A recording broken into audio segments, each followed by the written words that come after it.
que j'avais envie de partager avec vous un petit peu, d'une part, entre ce que nous avons appris sur le problème du sens et le problème du bien et du mal, et ce que nous vivons dans l'actualité.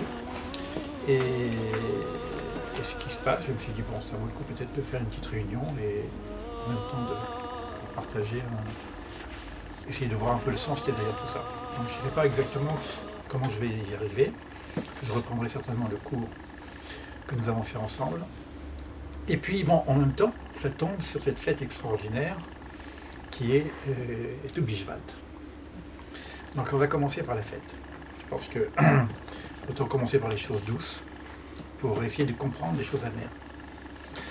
Donc toute la question du bien et du mal, c'est de comprendre aussi les choses amères, c'est-à-dire de comprendre le mal dans ce monde. Et ce que nous avons appris, en tout cas ensemble, c'est que finalement le mal intervient lorsque le bien se retire. D'accord? Donc on va commencer par le bien et on va faire en sorte qu'il ne se retire pas. Pour rester dans cette amitié qui nous relie. Alors, tout Bishvat.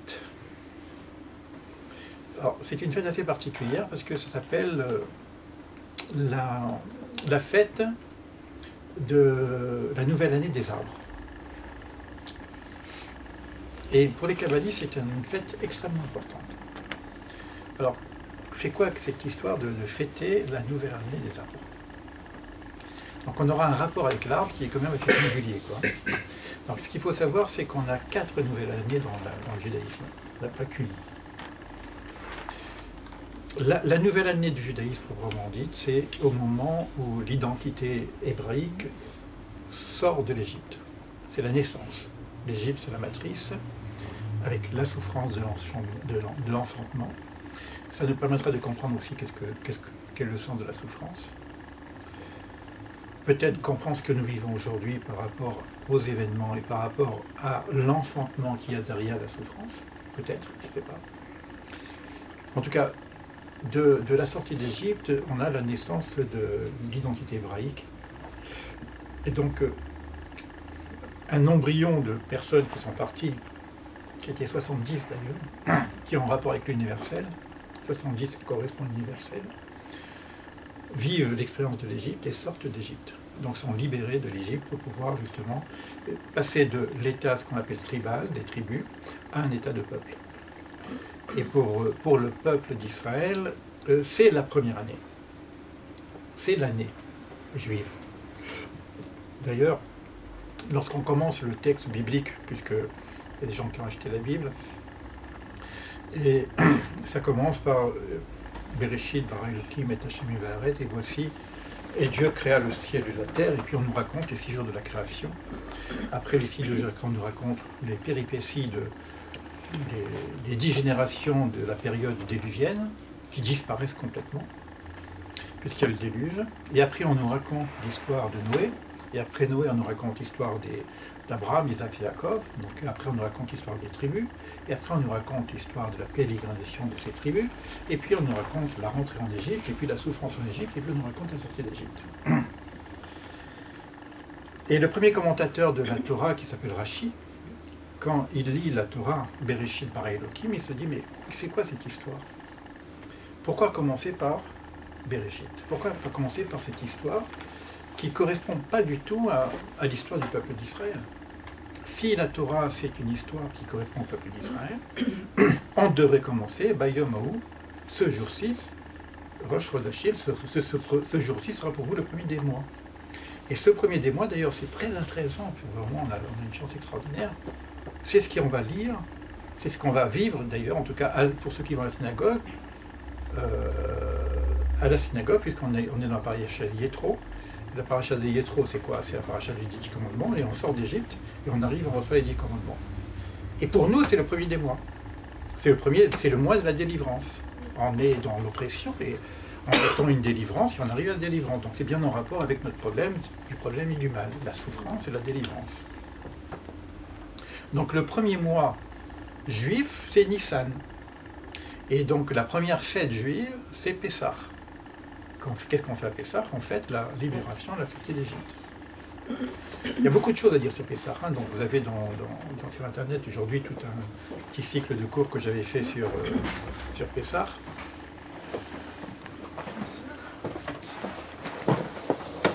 Bienvenue. Merci. Ça fait plaisir de te voir. Vraiment.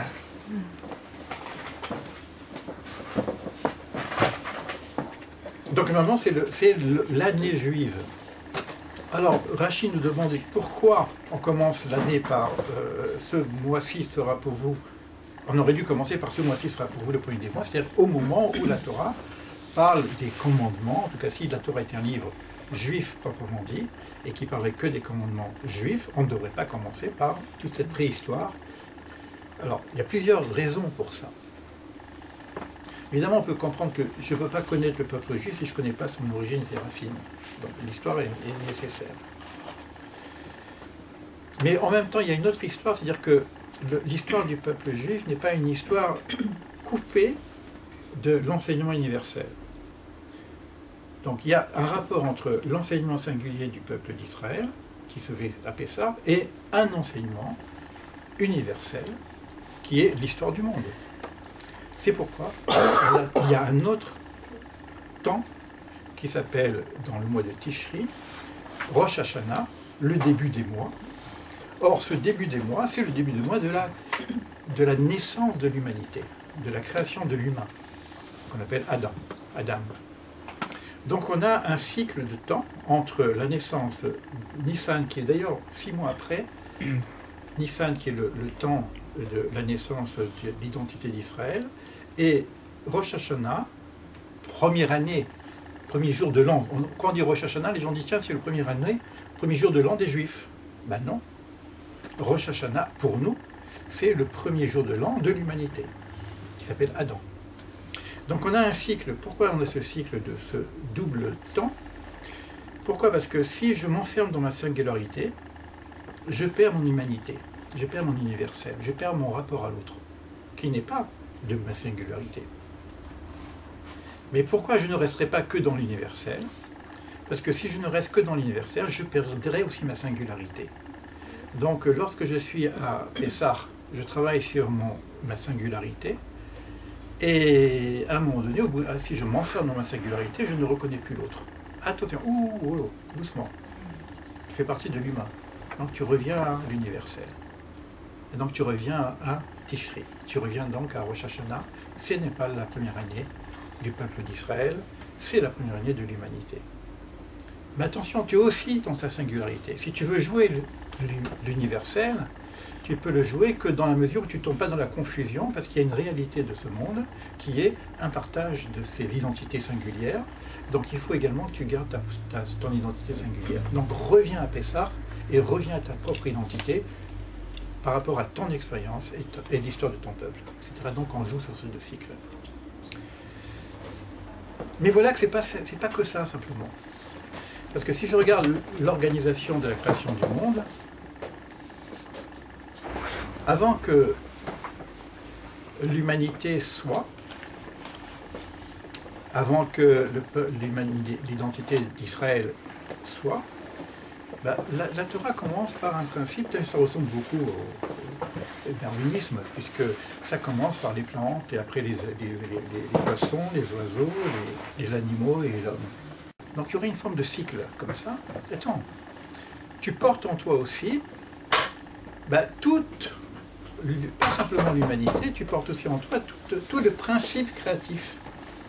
Donc tu es aussi animal et tu es aussi végétal, etc. Donc la tradition d'Israël vient nous ramener à la nature. Il y aurait donc aussi un autre mois, une autre année. Alors je n'ai pas trop étudié cette année-là parce que c'est vrai qu'on ne l'étudie pas vraiment. On n'a pas un seder qu'on appelle le mois d'Elul. Le mois d'Elul, c'est aussi une nouvelle année. Le mois d'Elul, c'est juste avant Tishri, c'est juste avant la Rosh Hashanah, avant le jour de ce qu'on appelle de l'an juif, alors que ce n'est pas l'an juif comme je vous l'ai expliqué. Le mois d'Elul, c'est une forme de préparation, d'introspection sur soi-même pour être prêt à passer ce cap qui s'appelle Rosh Hashanah, qui est aussi un jour de jugement, Yom Hadin. C'est une année où je dois réfléchir sur moi-même. Alors c'est très intéressant, Elul, parce que c'est une introspection. C'est quoi l'introspection? C'est qui suis-je? D'où viens-je? Où vais-je? Dans quelle étagère? C'est-à-dire, mais qui suis-je? Le qui suis-je, quand je sais que je suis tout ça. Je suis l'animal, je suis l'humain, je suis la singularité, chacun dans sa singularité. Et puis on vient nous dire je suis aussi le végétal. Et nous, on fait aussi cette structure de vie qui s'appelle le végétal. Et la symbolique de ce végétal, c'est principalement l'arbre. Nous sommes des arbres. Et là, on rentre dans la nouvelle idée des arbres. Ça, je trouve que c'est extraordinaire, le rapport qu'on a avec l'arbre. Alors, on ne va pas... l'arbre, lui, je ne sais pas comment il ressent cette relation qu'on a avec lui, mais on a, dans le rituel, dans la halakha, dans la loi juive, un respect extraordinaire pour l'arbre. Il y a d'ailleurs une halakha qui nous interdit de couper, de déraciner un arbre fruitier. C'est une halakha, c'est difficile d'ailleurs, hein, les halakhot, ils sont très très précises. Parce que ça donne des fruits, parce que c'est la vie, et je ne peux pas couper la vie. Normalement, c'est pas moi qui devrais être là ce soir, ça devrait être Beno Gross, malheureusement qui est fatigué, qui n'a pas pu venir, mais qui nous a fait un très très beau livre aussi qui s'appelle Choisir la vie. Son dernier livre, c'est Shabbat. J'espère qu'on aura l'occasion de parler aussi de Shabbat. Il y a un midrash qui nous dit que l'homme est comme un arbre inversé. Alors, c'est quoi un arbre? C'est quoi un arbre? Un arbre, il y a des racines, il y a un tronc, il y a des branches et puis il y a des fruits. Et on sait, pour ceux qui sont un peu dans l'agriculture ou dans la nature, que c'est pas évident. Soit c'est fait par la nature et ça pousse tout seul, merci mon Dieu, soit c'est fait par l'homme et c'est pas évident. Ça demande beaucoup de travail. Pour qu'un arbre donne des fruits, ça demande du travail. Et si moi je suis un arbre, pour que je puisse donner des fruits, ça demande du travail. Ça demande du travail sur moi-même. Ça demande donc de regarder la terre, de regarder mes racines, d'enlever les mauvaises herbes, d'arroser. Il y a un gros travail. Alors on va arroser avec de l'eau. Et c'est notre texte qui dit En Maïm et là la Torah. Il n'y a pas d'eau sinon la Torah.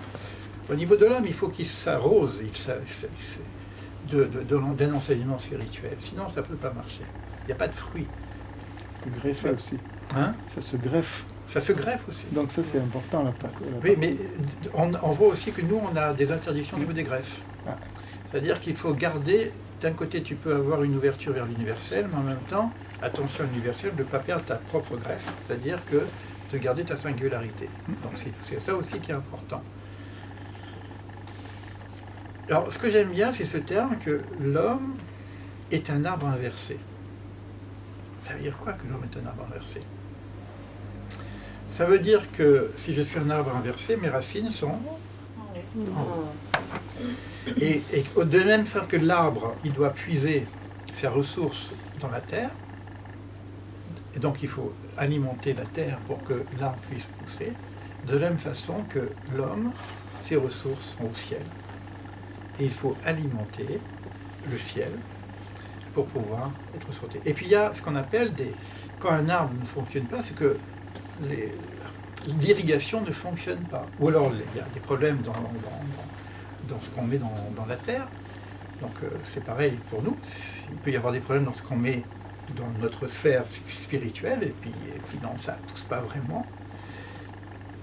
Et puis des fois, l'irrigation ne marche pas. Ce qu'on appelle le shefa. Et si le shefa ne marche pas, je ne reçois pas mon alimentation, et ce qui fait que ça devient un peu sec en bas, au niveau des fruits. Très très rapidement, j'ai fait un petit dessin. Je ne sais pas dessiner, hein, je ne suis pas un spécialiste comme notre ami Franck Laloux, mais ça, c'est les séphirotes. Si j'accepte l'idée que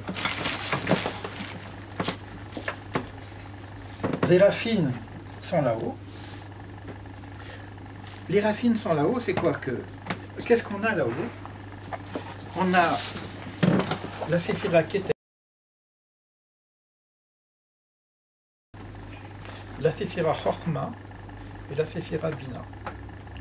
Alors, Keter, c'est vraiment déjà dans le ciel. Chochma et Bina,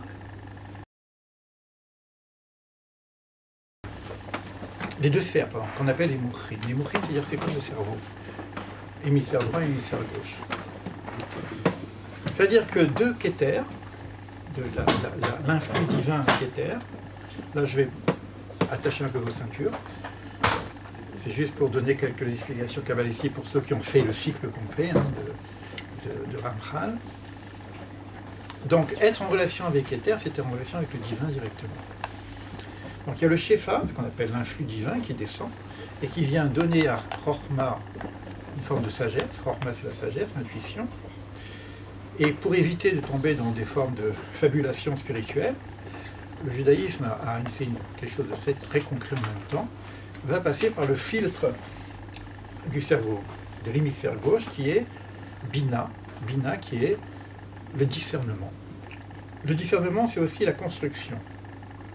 Pour arriver au niveau ici, qui est aussi la parole de Da'at, la connaissance, il faut que le filtre, que l'influx spirituel qu'on reçoit de la partie supérieure de Chochma, la sagesse, et tout ce qui correspond à l'intuition, l'influx, etc., passe par un filtre qu'ils appellent Bina, le discernement, la construction. Et cet influx va nous permettre à nous, humains, de pouvoir vivre dans le monde et d'agir dans le monde. Et à la limite, on pourrait dire que nos bras et nos jambes, qui est la partie, le cœur, le tronc, c'est un petit peu déjà la partie dans ce monde-ci et qui va essayer de faire des fruits. Je ne vais pas rentrer dans le détail de chacune de ces séphirotes, ce n'est pas l'objet, mais il faut savoir que c'est en rapport avec ça. Le seder qu'on fait dans Tu Bishvat, pour les kabbalistes, est en rapport avec les séphirotes, l'influx divin, et c'est aussi en rapport avec les quatre mondes, parce que de la même façon qu'il y a plusieurs niveaux, il y a dans notre relation au monde 4 niveaux. Pour arriver justement à ce que, au centre ici, le cœur, il y a une forme de lumière qui puisse rayonner. C'est le cœur, c'est génial, parce que c'est pareil qu'au niveau physiologique. Hein. Donc, je respire. Ce que je respire, ça passe où? Cet oxygène que je respire, il va où? Il va d'abord au cœur. Et qu'est-ce que fait le cœur? Il va reprendre, il va redistribuer dans tous les membres. L'oxygène va être une ressource de force, d'énergie, de vie, qui va être redistribuée dans tout le corps, dans toutes les cellules. Et chaque cellule va profiter. Et en même temps, c'est tellement bien fait que, au passage, il va faire son nettoyage, et puis il va ramasser un petit peu les déchets qu'on appelle carbone, et puis il va nous les faire ressortir en oxyde de carbone. C'est génial. Mais c'est exactement pareil au niveau spirituel. Donc ici, on a un cœur qu'on appelle Tiferet, qui a la possibilité de recevoir le Shefa divin. Si je fais le tri, à ce moment-là, je peux relaisser de côté ce qui n'est pas conforme à la structure. Si je ne fais pas le tri avec Bina, eh ben, je ramasse n'importe quoi, et je deviens une poubelle spirituelle, pour dire un terme. Donc il y a vraiment quelque chose à faire, il y a une certaine discipline dans ce domaine, etc. Et tout le rituel qu'on fait est en rapport justement avec pouvoir recevoir des éléments qui sont au niveau de nos racines. Bon, on a compris que si tu n'étais pas là, que l'arbre est un arbre inversé. On fait la fête de Nouvel An des arbres. Donc je parle de ça. Tu Bishvat. Voilà. Jusqu'à nos membres. Nos membres, c'est les jambes et les mains. Eh bien, c'est les fruits. Il y a 3 formes de membres. Il y a ici le membre central, qu'on appelle le sacré, et qui va pouvoir justement engendrer des fruits, qu'on appellera les enfants. Mais on a aussi en bas Malchut qui est en relation normalement avec le bas, avec la terre, avec le mouvement. Et puis on a aussi les bras, hein, qui sont aussi l'action. Le mouvement, l'action et l'engendrement. Donc les choses ressemblent un petit peu à la vie, quelque part. Donc je suis rentré un peu dans ce thème-là parce que bon, il y a des personnes qui ont fait des études peu sur la Kabbale, etc., pour mettre en rapport avec ça. Et voilà. Alors, quel rapport avec notre cours jusqu'à présent qu'on a fait entre la question du bien et du mal? J'espère tout à l'heure, après avoir fait le CDR, de reprendre quelques éléments de base sur les vraies questions qu'on a posées depuis donc 8 semaines à peu près, avec l'enseignement du Advonot qui s'appelle La voie de la direction divine. Alors quand j'ai un livre qui vient me proposer l'enseignement des voies de la direction divine et qui vient me dire, parce que j'ai une croyance qu'il y a une création, donc il y a un créateur, donc il y a un projet, et que si le projet est d'un créateur, le projet ne peut être que bon, et que lorsqu'il y a une manifestation divine qui vient du créateur, ça ne peut être que bon, alors à ce moment-là, je me pose des questions. Ou tu es là ou tu n'es pas là. Et quand il se passe des choses énormes dans notre vie, dans notre actualité, je me pose la question.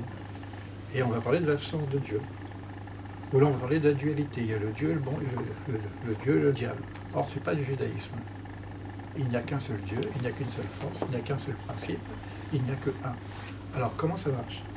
S'il n'y a que toi, qu'est-ce que tu fais avec ce couteau dans la main? Donc, je vais me poser des vraies questions. Des questions sur la Shoah, des questions sur la souffrance, des questions, etc. Et on est rentré dans cette étude. On est rentré dans cette étude. Alors, il y a des éclairs. Dans l'histoire, hein, je ne parle pas d'études. Hein. On a des éclaircies, des étincelles, des clins d'œil qui nous sont donnés pour dire non, non, t'en fais pas, ça marche quand même. Ce que tu as appris, ça fonctionne. Mais au fond, ça ne suffit pas. Parce que quand l'événement arrive, qu'est-ce qui se passe? Qu'est-ce qui se passe? Pourquoi? Où? Alors à ce moment-là, on nous ramène à ce que j'ai dit tout à l'heure. Rappelle-toi comment tu es sorti d'Égypte. Ça a commencé par la souffrance. Les enfantements. L'enfantement de la souffrance. Mais d'autres questions qui vont venir. Mais pourquoi ça passe par la souffrance? On aurait pu y arriver sans passer par la souffrance. C'est quoi ce système qui serait un système qui dit, bon, tu veux naître, mais ben, d'abord tu souffres, après tu nais. Ben, on est avec un tyran, on n'est pas avec un Dieu. Donc on a un problème. D'accord? Donc on a des vraies questions. Mais ces vraies questions, elles se réfléchissent non pas du point de vue de l'extériorité, mais du point de vue de l'intériorité. C'est-à-dire que je prends les articles de foi, j'y crois. J'y crois d'une façon parfaite. Ani ma'amin be'emunah shlema. J'y crois. Parce que je crois en la Torah, je crois en un créateur, j'y crois. Mais je ne comprends pas. Mais pas que d'abord explique-moi et après je comprends. Et après je crois. C'est-à-dire que la émouna est quelque chose, la foi est en amont. Or, si la foi est en amont, le problème, c'est qu'on risque de tomber dans la foi du charbonnier. Et nous, on n'a pas envie de se retrouver quand on est en train de... Je ne sais pas pourquoi on appelle la chasse de foi du charbonnier, vous me l'avez déjà dit une fois, mais je n'ai jamais compris. Mais on n'a pas besoin d'avoir la foi du charbonnier. On a besoin de comprendre, de connaître. Alors, ça ne peut pas être la foi du charbonnier. Donc on nous propose, si tu veux, une vie, une forme d'adhésion à un système. Et quand je rentre dans le système, à ce moment-là, je peux avoir les éléments de la connaissance qui me permettent de comprendre le système. Mais si je viens de l'extérieur et j'ai besoin d'avoir des preuves, on n'a pas de preuves, hein, c'est tout ce que je dis, des preuves, et puis d'abord explique-moi et après je comprends, ça ne marche pas. Donc il faut être déjà à l'intérieur du système. C'est ce qui se dit dans le judaïsme, Naaseh venishma, fais et tu comprendras. Mais c'est mal traduit.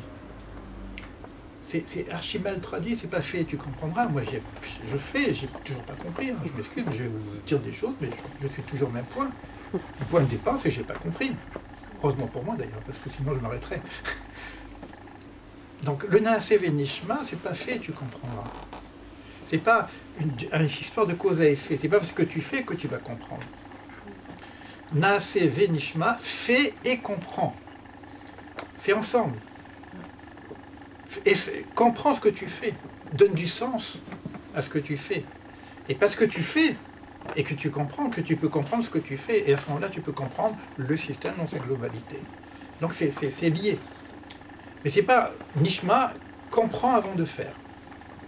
Donc ça nous demande une forme d'humilité, de dire bon, ok, je joue le jeu. Mais c'est un peu plus que ça. Non seulement je joue le jeu, mais j'y crois. C'est pas le jeu de Pascal, c'est pas le pari de Pascal. C'est pas bon, peut-être que ça peut exister, etc. Non, j'y crois parfaitement. Ani ma'amin be'emunah shlema. Et dans cette action, dans cette vie intime, dans mon rapport avec le divin et dans ma relation, à ce moment-là, il peut y avoir des éclaircères, des étincelles en tout cas, ce qu'on appelle des clins d'œil. Et quand je vois le monde, je peux commencer à voir les clins d'œil qu'il y a aussi dans le monde. Et j'essaie de faire des relations.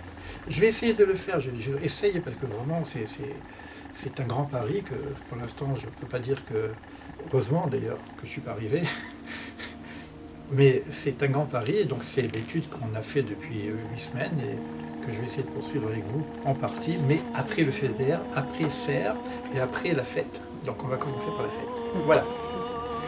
Merci pour vous tous, en couple, et on va faire le petit CDR.